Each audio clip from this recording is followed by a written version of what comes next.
When it all began, All Elite Wrestling brought an air of freshness to the professional wrestling world. Not only did it present a sports-based style, not only did they allow their wrestlers to compete without any restrictions, but it also pushed its goal of creating a place where wrestlers of the next generation can build a reputation for themselves on a global scale. In fact, throughout the company's run, AEW have pushed their young and hungry talent to become main event stars. Darby Allin, Britt Baker, Jungle Boy, they have all gone on to make their marks in AEW. But then we get to a young competitor that has not only become a global superstar, but has also raised the bar for pro wrestling across the entire industry. While you have top names like Kenny Omega and Chris Jericho lingering in the main event scene, a certain wrestler has proven to not only be the best athlete in AEW, but he's also proven that he is, in fact, better than you, and you know it. My name is Grisha from Wrestleology, and yes sir, today we're taking a look at MJF and how he became the biggest villain in pro wrestling. MJF signed with All Elite Wrestling in its early days, before the first Double or Nothing event, due to a prior backstage connection with Cody Rhodes, as well as his wrestling skills on the indies that turned the heads of many, including Tony Khan.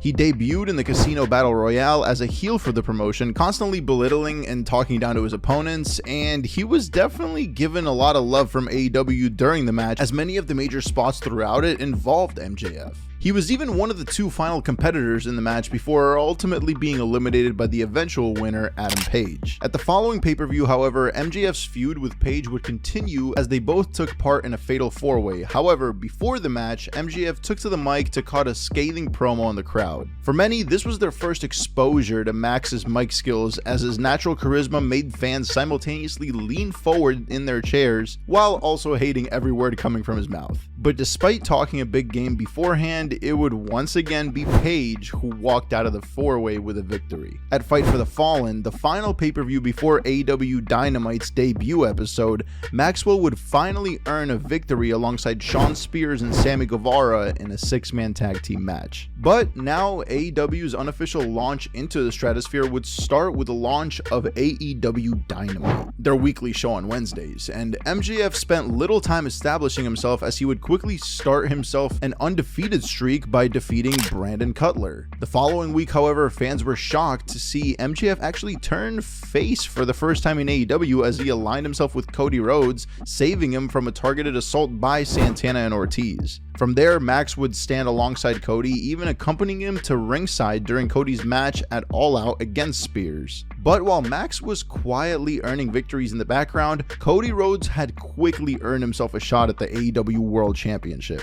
However, Cody did add a stipulation to the match. Being the Nobel Company leader that he was, Cody didn't want to come off as the guy who just hands himself title shots every week. So, as a token of respect, he announced that if he couldn't defeat the then champion Chris Jericho at Full Gear, then he would never challenge for the AEW World Championship ever again. Pretty high stakes, absolutely. Which is what made the conclusion of the match so much worse. After a brutal battle between them, Jericho locked Cody up in the Lion Tamer, and MJF, who once again came to ringside alongside Cody, shocked the world by throwing in the towel on Cody's behalf. Instead of letting Cody get pinned or submitted, MJF threw in the towel and forfeited the match for Cody. And because of this, Cody would never be able to challenge for the AEW title again. Afterwards, while the two were exchanging words in the ring, MJF completed his heel turn by kicking Cody in between the legs, and fans were furious, throwing garbage at him up the ramp. MJF went on to explain his actions on the following episode of Dynamite, proclaiming that Cody never truly cared about Max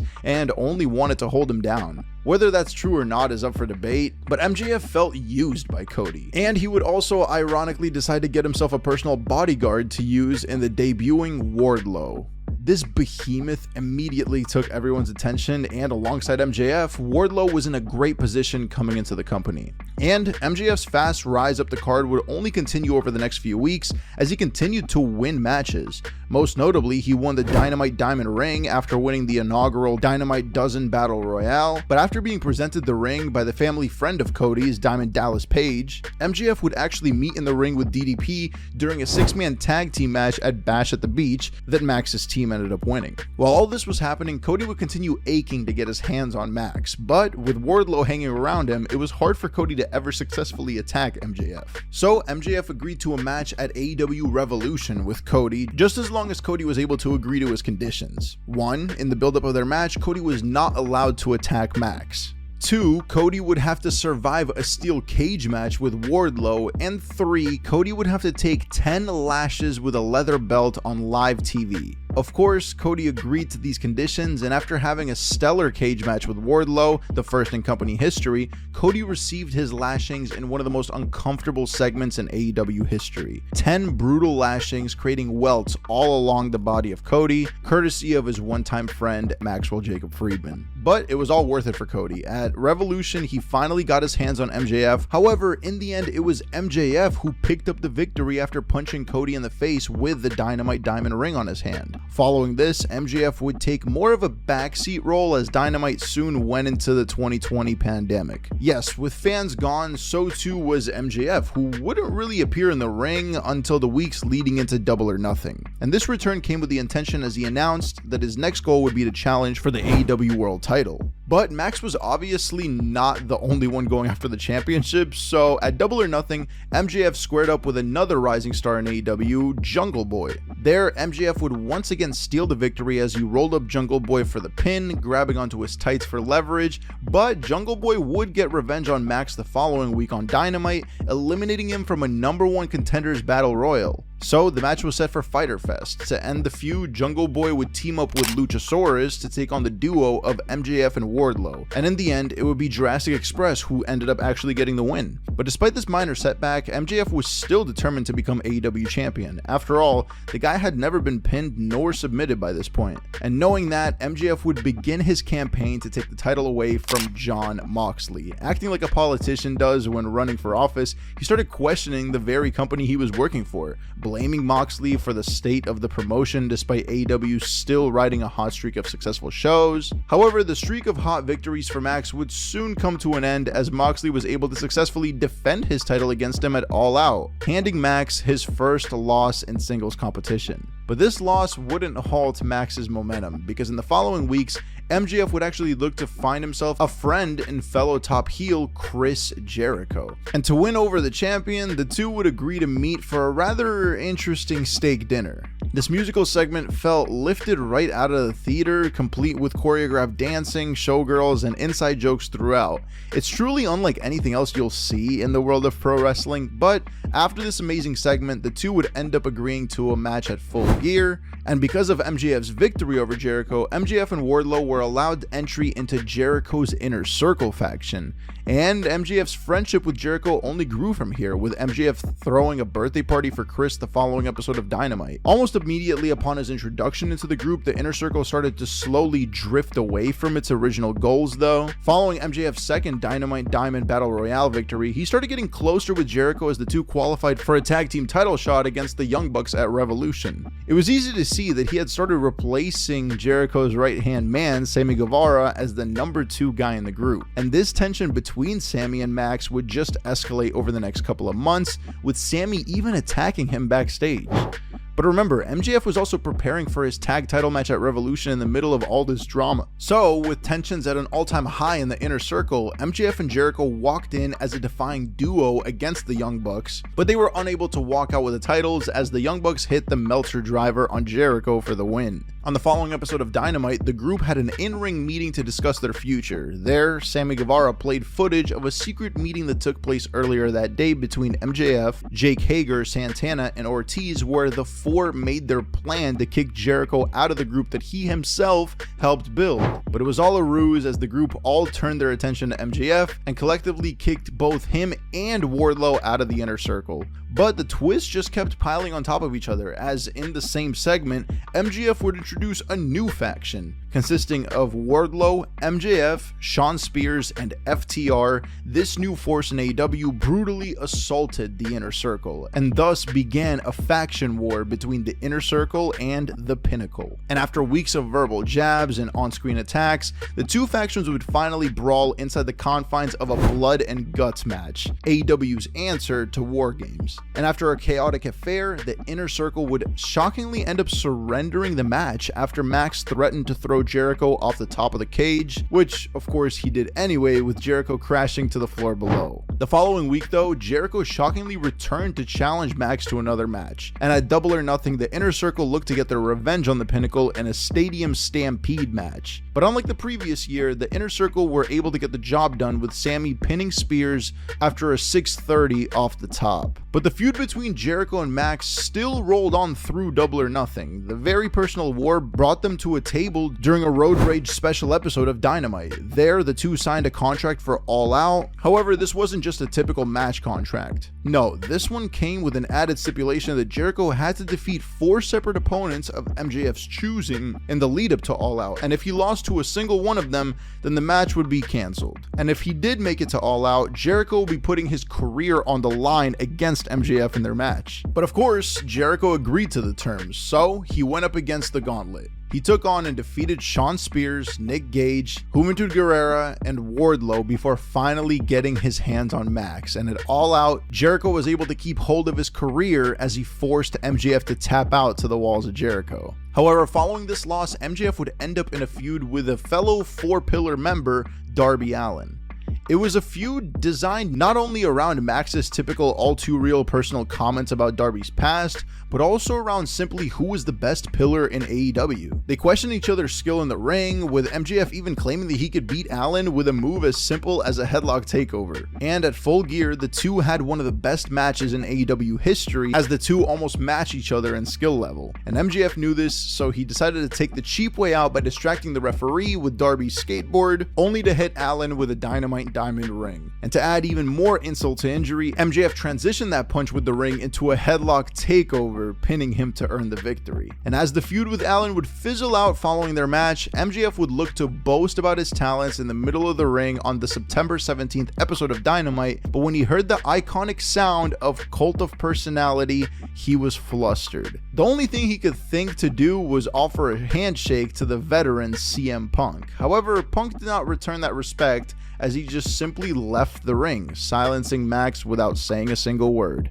But then we got one of the best promo segments in AEW history, as these masters of the microphone held a verbal war. MJF took to insulting Punk's past in the UFC and in the WWE, all while Punk responded in kind as he compared MJF to The Miz. And nothing against The Miz, of course, but the general wrestling fandom don't really think of Miz as a key player in history, and that comparison just ate Max up inside. Not to mention the other verbal jabs thrown by Punk, saying that MJF can't get the job done without the other members of the Pinnacle. So the two agreed to a match on a special episode of Dynamite hailing from Chicago, and there, MJF shockingly was able to defeat the hometown hero due to a distraction by Wardlow on the outside. And speaking of Wardlow, this is a good time to talk a little bit about his relationship with Max. You see, despite MJF bringing Wardlow into the company, their partnership has always been a little bit rocky. Remember, MJF was still technically Wardlow's boss, and MJF used his position to blame Wardlow for anything that went wrong.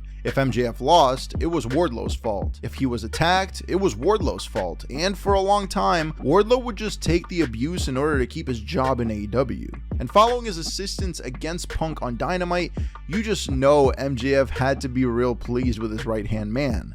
After all, this win for Max was absolutely massive for his career. Not only did he defeat CM Punk in front of his hometown crowd, but he also earned the title of being the first man to defeat Punk in AEW history. So the following week, MJF threw himself a celebration before he was once again interrupted by Punk. Punk said that Maxwell didn't truly earn his victory over him the prior week. And notably, Punk also said to Wardlow during the promo that he was too good for the faction and should leave MJF behind. But Max quickly changed the subject by announcing a match between FTR and CM Punk and a partner of his choosing. By announcing a match between FTR and CM Punk and a partner of his choosing. If Punk wins, he gets his rematch as well as the choice in match stipulation. And after calling upon his old friend in Jon Moxley, a name we'll be talking about more soon, Punk's team was able to get the job done against FTR, and the following week, Punk announced that he will face MJF at AEW Revolution in a dog collar match.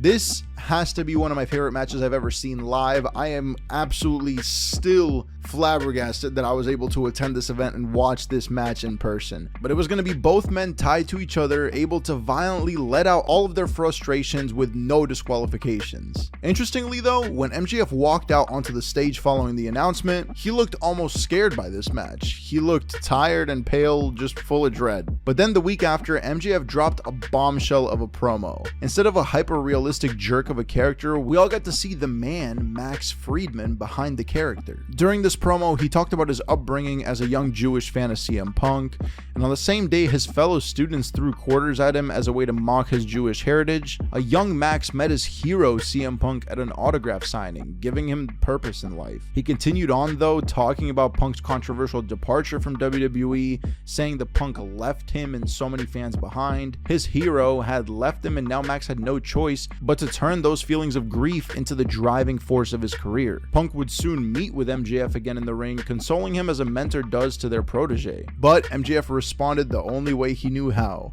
with a cheap attack on Punk ahead of Revolution, low blowing him and leaving him a bloody mess in the ring. And at Revolution, the two put on a bloody war in the middle of the ring. And after all the violence, MJF looked to Wardlow asking for his Dynamite diamond ring. Wardlow checked his pockets to find that he doesn't have it on him. But when Punk was finally able to take him down, Wardlow finally betrayed Max by handing the Dynamite diamond ring over to Punk, who used it to secure the victory. And this conclusion to the match at Revolution spun MJF into a feud with Wardlow. Of course, Wardlow was still under contract with MJF, but that didn't stop Wardlow from attacking MJF every chance he could get. So, in like his feud with Jericho and Cody, MJF responded by giving him a match at Double or Nothing.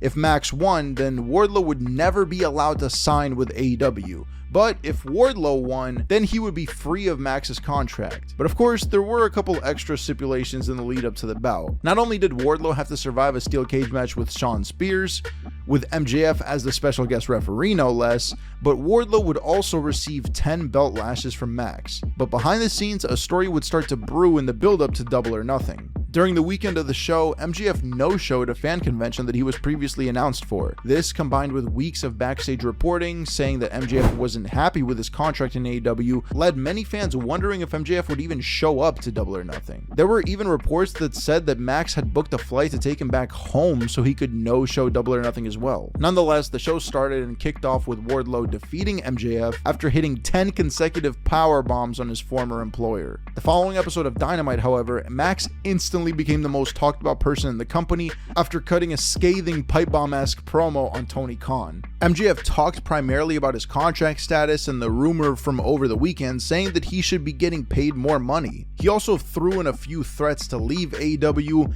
and calling Tony Khan an effing mark and screaming down the camera for Khan to fire him. After this, Max would completely disappear from the company. His profile was removed from AEW's website, and his merchandise was also pulled on AEW's merchandise site as fans questioned Max's contract status with the promotion. And fans waited for quite a while, with the All Out pay-per-view looking to go ahead without Max's presence.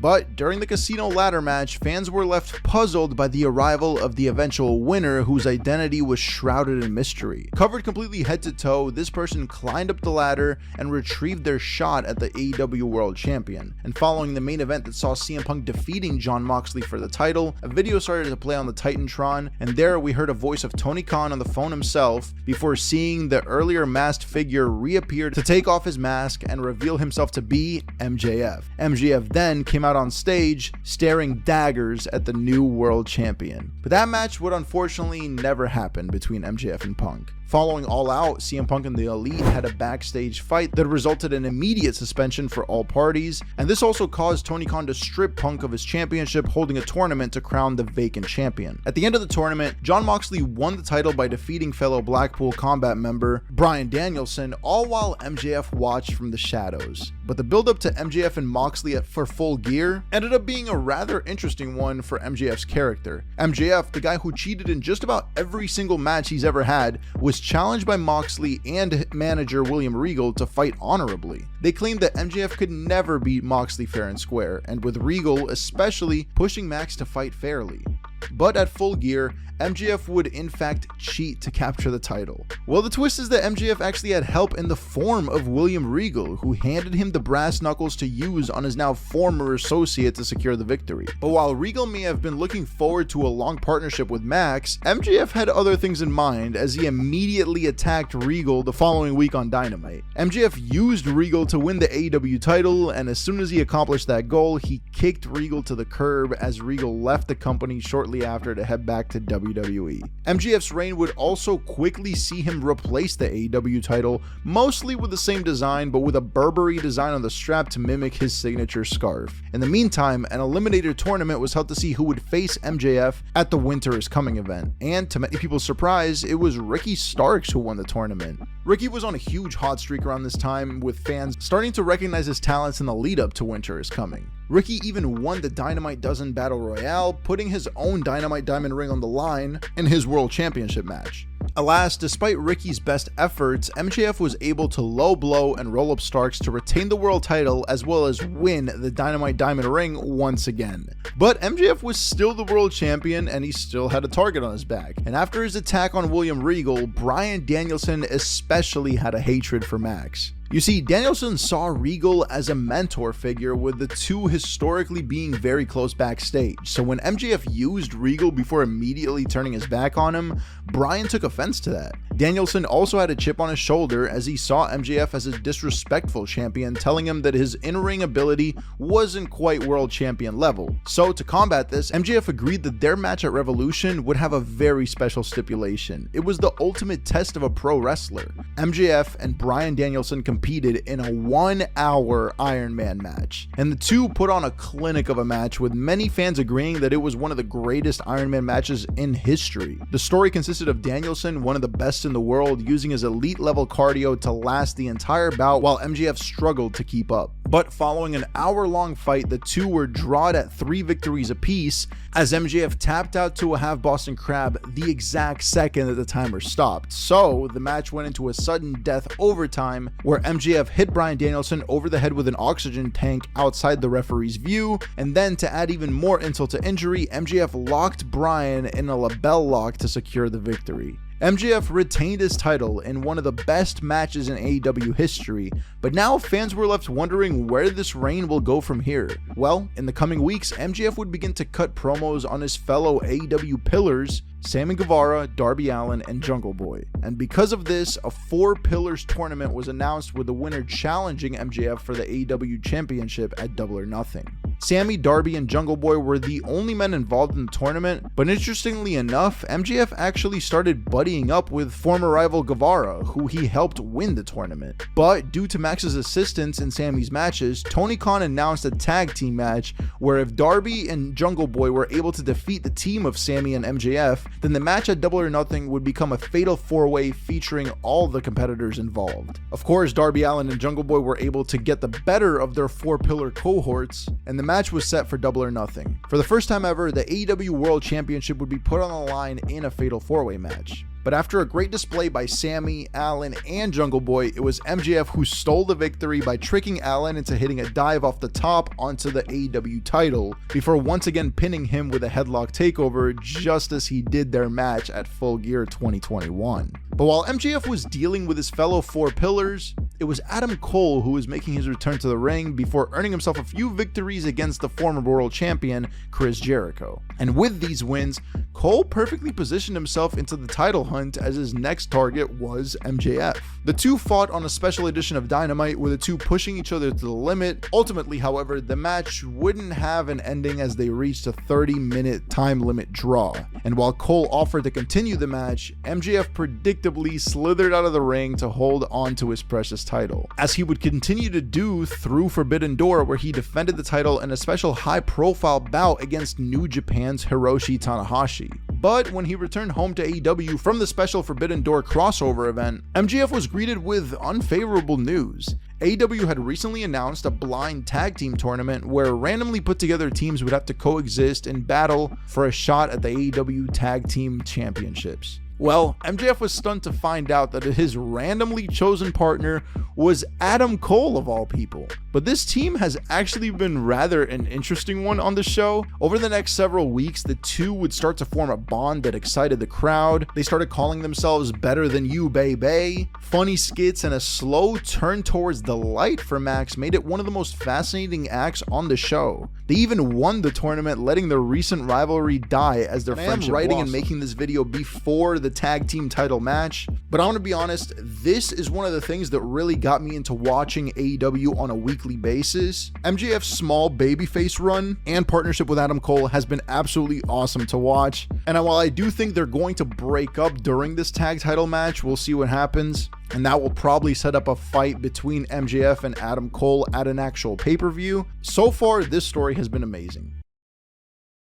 When AEW first began, MJF immediately became a standout star. His amazingly over-the-top promos, his easily hated character, and his ridiculously impressive in-ring skills all helped him in the early days of the promotion. And with every passing week, MJF has continued to raise the bar. Whether it be by cutting the best promos, by having some of the best matches, or by putting on the best stories in AEW history, MJF has already left a legacy in professional wrestling that will be hard to live up to. Sure, he's been a figure of controversy, but the old saying that controversy creates cash is almost ingrained in MJF at this point. Does he cheat all the time? Yeah, but really he doesn't need to. He's the AEW World Champion, and not just because he cheated to win a match, because at just 27 years old, MJF has grown to become one of, if not the best wrestlers on the planet. He's not just good, he's not just great, he's better than you, and you know it. Thank you so much for watching. Subscribe so you don't miss the next video.